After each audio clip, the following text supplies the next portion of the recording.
Hello guys, तो स्वागत है आप सभी का आपके अपने YouTube चैनल DR फैक्ट्स पर। तो आज हम बात करेंगे कुछ ऐसे फैक्ट्स के बारे में जो शायद ही आपने कभी सुने होंगे। तो बिना टाइम वेस्ट किए लेट्स बिगिन द वीडियो। क्या आपको पता है ये इमेज जो आप अपने फ़ोन में देख रहे हैं ये इंडिया में है। ये तमिलनाडु में पड़ता है और इसे ओरोविले बोलते हैं। ये टाउन बहुत ही ज़बरदस्त टाउन है क्योंकि यहाँ के लोगों के पास कोई भी पैसा नहीं है और यहाँ पर किसी भी धर्म जात को नहीं माना जाता। लेकिन तमिलनाडु के इस ज़बरदस्त टाउन में सिर्फ इंडियंस ही नहीं रहते बल्कि दुनिया के अलग अलग कोनों से लोग यहाँ पर आकर बसे हुए हैं। यहाँ की पॉपुलेशन करीब 2800 है। ये इमेज देखिए, है ना, वाकई में एक ज़बरदस्त कॉम्बिनेशन नहर और एक रोड का। यहाँ पर रोड के ऊपर से नहर गुजर रही है ना, वाकई में अचंभे वाली चीज़। लेकिन ये जगह भी इंडिया में ही पड़ती है। ये विल्लुकुरी विलेज है तमिलनाडु में, कन्याकुमारी में ये पड़ता है ना, वाकई में ज़बरदस्त।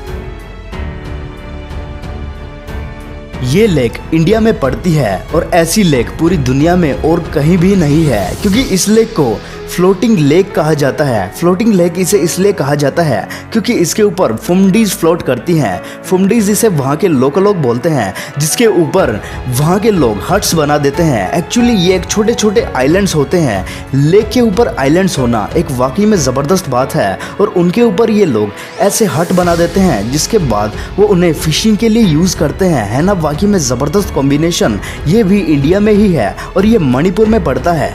मणिपुर नॉर्थ ईस्ट इंडिया में है। यहाँ पर कौन कौन घूमना चाहेगा कमेंट में कमेंट कीजिए।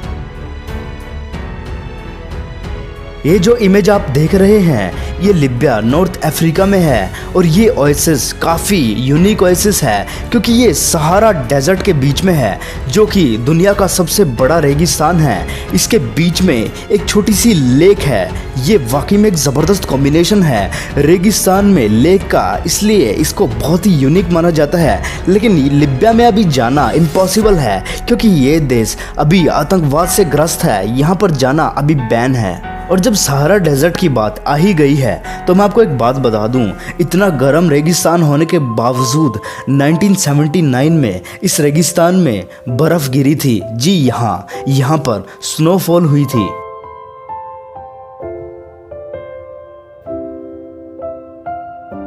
क्या आपको पता है आइसलैंड पूरी दुनिया में ऐसा अकेला देश है जहां पर मच्छर, सांप और किसी भी तरह के रेप्टाइल्स की कोई भी स्पीसीज पाई नहीं जाती। यहाँ पर ये जीव एग्जिस्ट ही नहीं करते।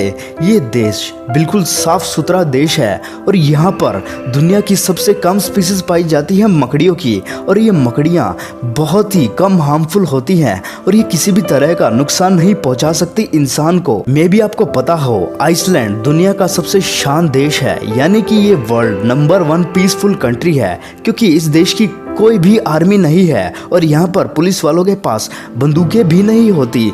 इस देश की किसी भी और देश के साथ किसी भी तरह की दुश्मनी नहीं है। इस देश को काफ़ी यूनिक कंट्री माना जाता है क्योंकि अगर आप यहाँ पर घूमने जाएंगे आपको ये लगेगा ही नहीं कि ये दुनिया का हिस्सा है। आपको लगेगा कि आप किसी जादुई दुनिया में आ गए हैं क्योंकि यहाँ के लैंडस्केप वाकई में बहुत गजब हैं।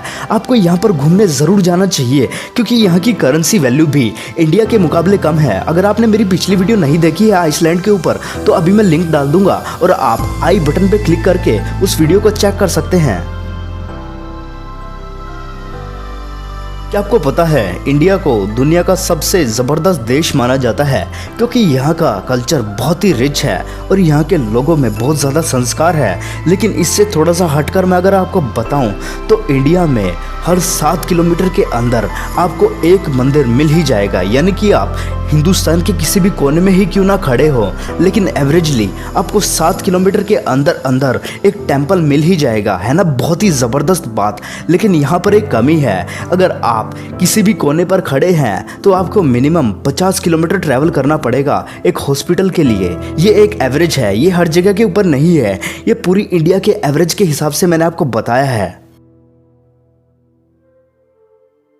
क्या आपको पता है हमारे सूरज यानी कि हमारे सूर्य देवता इतने ज़्यादा बड़े हैं साइज में कि जैसे हमारी पृथ्वी है इस जैसी और पृथ्वियाँ 13 लाख बार उनमें समा जाएं। यानी कि अगर 13 लाख पृथ्वियाँ इकट्ठी हो जाएं तो वो सूरज के बराबर होंगी। इतना बड़ा है हमारा सूरज। लेकिन इस बात से थोड़ा सा हटकर अगर मैं आपको बताऊं तो क्या आपने कभी नोटिस किया है कि हमारे सूरज की लाइट का एक्चुअल कलर आखिर है क्या? आपने सोचा होगा या फिर देखा होगा कि हमारे सूरज की जो लाइट है वो येलो कलर की होती है, लेकिन आप बिल्कुल गलत हैं। वो पृथ्वी के एटमॉस्फेयर की वजह से होता है। हमारे सूरज और उसकी लाइट का एक्चुअल कलर वाइट है।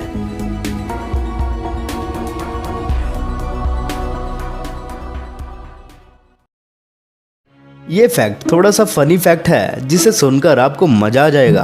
क्या आपको पता है ऐसी बुक है जिसका टाइटल है everything man know about a woman, यानी कि हर बात जो आदमी एक औरत के बारे में जानता है। लेकिन क्या आपको पता है उस बुक के अंदर 120 पेज हैं, लेकिन वो सारे के सारे पेज खाली हैं। ये फैक्ट इंटरेस्टिंग फैक्ट है। एग्जामिनेशंस, किसको पसंद है एग्जाम देना? किसी को भी नहीं होगा, क्योंकि उनकी कुछ खिदमत ही नहीं की जाती। पानी के अलावा स्टूडेंट से कुछ पूछा ही नहीं जाता। लेकिन आप ये मत सोचिएगा कि ये हाल बस हिंदुस्तान में है, ये हाल पूरी दुनिया का है। लेकिन सऊदी अरेबिया में ऐसा कुछ भी नहीं होता। वहाँ पर स्टूडेंट्स तरसते हैं एग्जाम्स के लिए। ये कुछ ज़्यादा ही हो गया, लेकिन ये बात थोड़ी थोड़ी सच है, क्योंकि वहाँ पर जब स्टूडेंट्स के एग्ज़ाम होते हैं तो वहाँ पर उनके लिए पानी, चॉकलेट, आइसक्रीम, सैंडविच, नैपकिन और टी दी जाती है एग्जाम्स के दौरान, है ना? वाकई में ज़बरदस्त। कौन कौन सऊदी अरेबिया में एग्ज़ाम देना पसंद करेगा? कमेंट कीजिए। गाइस, कैसी लगी आपको आज की हमारी वीडियो? अगर आपको पसंद आई हो तो इसे लाइक कर दो, और अगर नहीं पसंद आई हो तो इसे डिसलाइक कर दो, और एंड में इसको शेयर करना मत भूलना, और सब्सक्राइब करके बेल आइकन दबा देना। Thank you.